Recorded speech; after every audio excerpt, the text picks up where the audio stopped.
나폴리와 로마의 경기가 끝난 이후에 로마의 무리뉴 감독이 김민재 선수를 엄청나게 극찬했습니다. 이제 어떤 이야기를 했냐면 킴 판타스티코, 이탈리아어를 잘 모르지만 약간 느낌이 오죠. 김민재가 환상적이었다, 이런 이야기를 했는데 왜 이런 이야기를 했느냐, 오늘 경기에서 로마의 에이스라고 할 수 있는 디발라가 활약이 그렇게 좋지 못했거든요. 그래서 무리뉴 감독에게 디발라의 활약에 대해 물어보니까 무리뉴 감독이 디발라는 잘하지 못한 것이 아니다, 다만 나폴리가 데인마크에 있어서 매우 강력한 두 명의 중앙 수비수를 가지고 있었다, 특히나 김민재는 환상적인 선수이다, 이런 답변을 했습니다. 그러니까 오늘 경기에서 상대팀 감독인 무리뉴 감독이 김민재 선수를 콕 집어서 환상적이었다 라고 이야기했을 만큼 오늘 로마의 에이스라고 할 수 있는 디발라가 거의 볼도 못 잡고 활약도 매우 저조했거든요. 그래서 오늘 기록을 보면 디발라가 경기 전체에서 가장 많은 턴오버를 기록한 선수였습니다.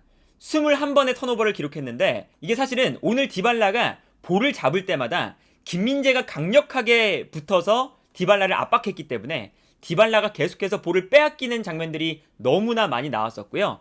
디발라가 보통 이번 시즌에 패스 성공률이 82%였거든요. 그런데 오늘 경기에서는 77%에 그쳤습니다. 정말 저조한 기록이죠.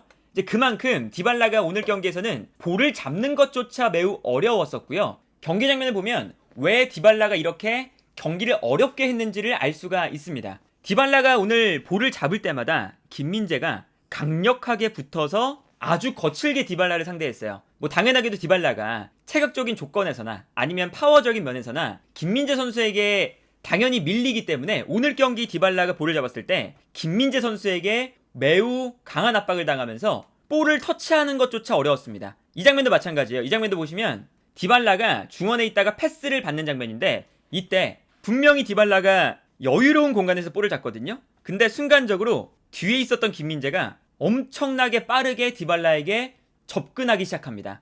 그래서 디발라가 볼을 잡는 순간 김민재가 어느새 달려와서 디발라를 강력하게 압박하고 있고요. 이 장면에서 결국에는 디발라가 볼을 잡지 못하고 김민재에게 볼을 빼앗기는 장면을 볼 수가 있습니다. 그리고 이 장면에서는 디발라가 거의 내동댕이 쳐지는 모습을 볼 수가 있었죠. 그러니까 이런 것처럼 오늘 디발라가 볼을 잡을 때마다 김민재가 빠르게 달려들어서 디발라를 괴롭혔고 로마가 공격할 때 거의 디발라를 거쳐서 좋은 공격 장면들이 만들어질 때가 많으니까 오늘 스팔레티 감독은 김민재 선수에게 디발라를 강력하게 압박해라, 이런 지시를 했던 것으로 보여요. 그래서 디발라가 오늘 경기에서 패스 성공률이 왜 낮을 수밖에 없었냐, 디발라가 이렇게 압박을 당하는 게 처음은 아닐 거 아니에요. 그런데 디발라가 이렇게 압박을 당하다 보니까 어떤 모습을 보여주느냐, 김민재가 압박하기 전에 볼을 소유하지 않고 한 번에 원터치로 패스를 할 때가 많았습니다. 왜 그러냐면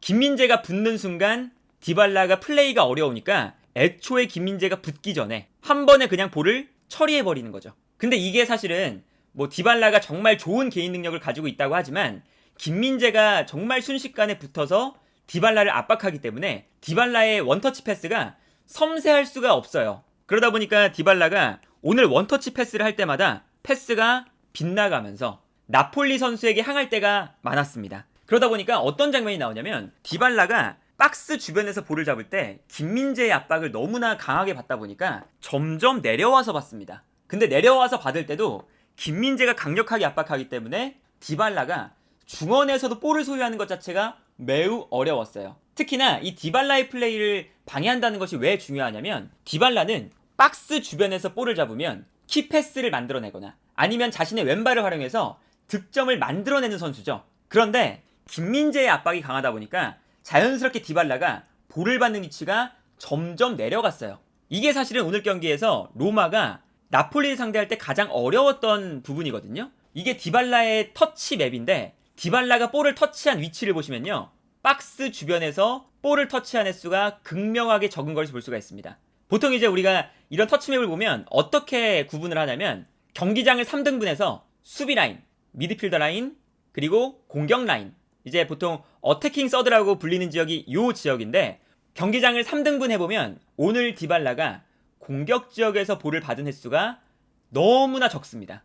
그러니까 디발라가 김민재의 플레이가 너무나 부담스러우니까 공격 지역에서 볼을 받지 못하고 점점 내려와서 볼을 받았다 라고 볼 수가 있겠고요. 그러다 보니까 오늘 디발라의 히트맵을 보시면 디발라가 박스 주변이 아니라 중원 지역으로 내려와서 플레이를 많이 했다는 것을 볼 수가 있습니다. 그리고 반면에 김민재의 히트맵을 보면 김민재는 오히려 디발라를 따라 올라가는 장면이 많았기 때문에 박스 주변에 위치하다가도 디발라가 볼을 받으러 내려가면 같이 따라 올라가서 중원 지역에서 플레이한 동선이 굉장히 많이 형성된 것을 볼 수가 있습니다. 그러니까 오늘 경기에서는 이 김민재가 디발라를 괴롭게 만들었는지를 알 수가 있었고요.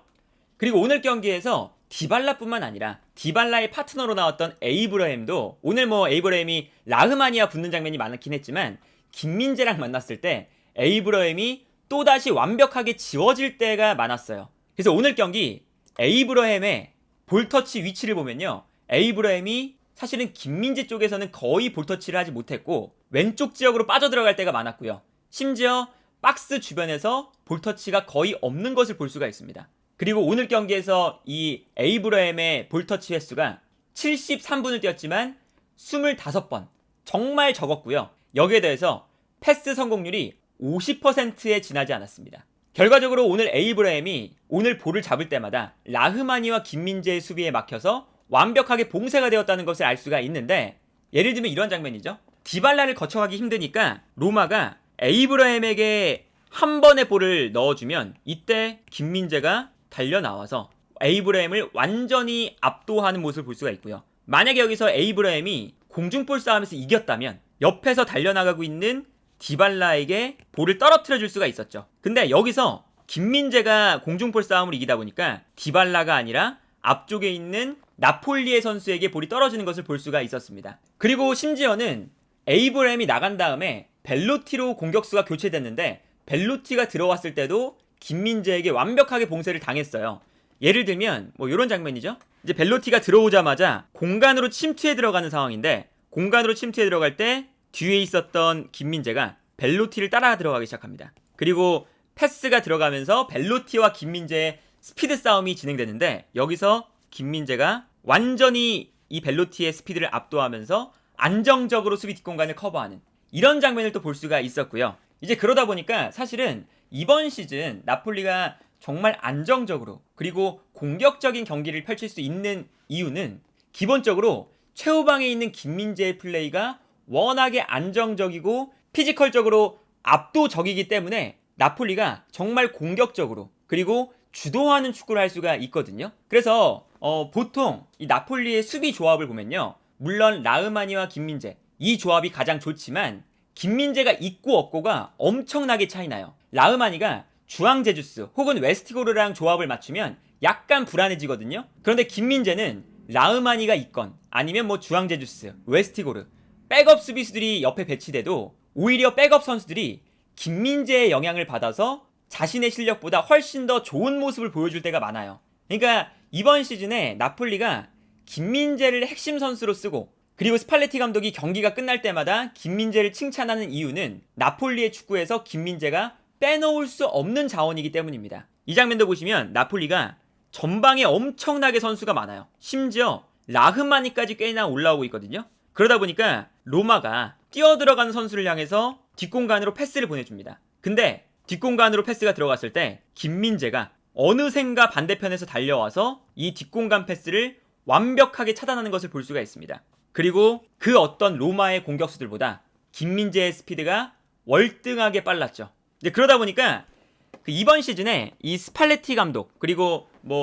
최근에 여러 이제 이탈리아 수비수들의 레전드들이 김민재를 평가할 때 가장 중요하게 평가를 하는 것 중에 하나가 어떤 거냐면 갑자기 김민재가 나타난다 라는 표현을 많이 써요. 근데 이 갑자기 김민재가 나타난다 라는 표현이 정말 딱 들어맞는 게 뭐냐면, 수비 라인에 공백이 생겼을 때 혹은 상대 공격수를 나폴리의 미드필더 라인이나 좌우 풀백 혹은 옆에 있는 수비수가 놓쳤을 때 김민재가 빠르게 달려들어가서 커버해주는 움직임이 정말로 뛰어납니다. 예를 들면 이런 장면이죠. 이 장면도 보시면요, 에이브라햄이 뛰어들어가는데 이때 순간적으로 로보트카가 에이브라햄의 움직임을 놓쳤어요. 그래서 이 공간으로 패스가 들어가는 장면이거든요. 그래서 이 다음 장면을 보면 아주 넓은 공간에서 에이브라햄이 패스를 받는 모습을 볼 수가 있습니다. 그리고 이 장면에서 김민재 선수가 약간 멀리 떨어져 있잖아요. 박스 안쪽에 위치하다 보니까 에이브라임과의 거리가 꽤나 있는 상황인데 여기서 김민재가 순식간에 에이브라임을 향해 뛰어들어가기 시작합니다. 그리고 이 스피드가 워낙에 빠르다 보니까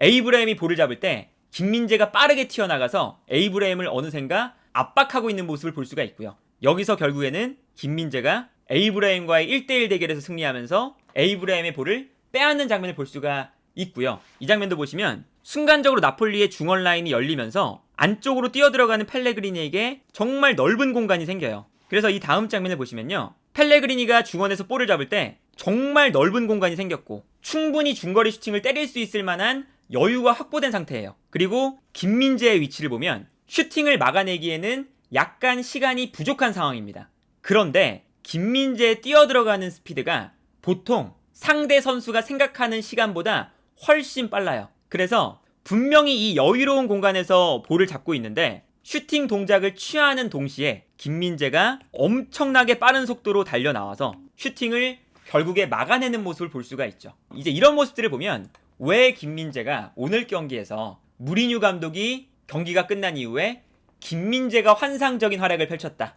디발라가 못한 게 아니라 김민재가 환상적인 활약을 펼친 거다. 이렇게 표현했는지를 알 수가 있고요. 왜 김민재 선수가 스팔레티 감독뿐만 아니라 김민재를 만나는 여러 상대 감독들이 김민재의 활약을 칭찬하는지를 알 수가 있었던 경기가 아니었나 싶습니다.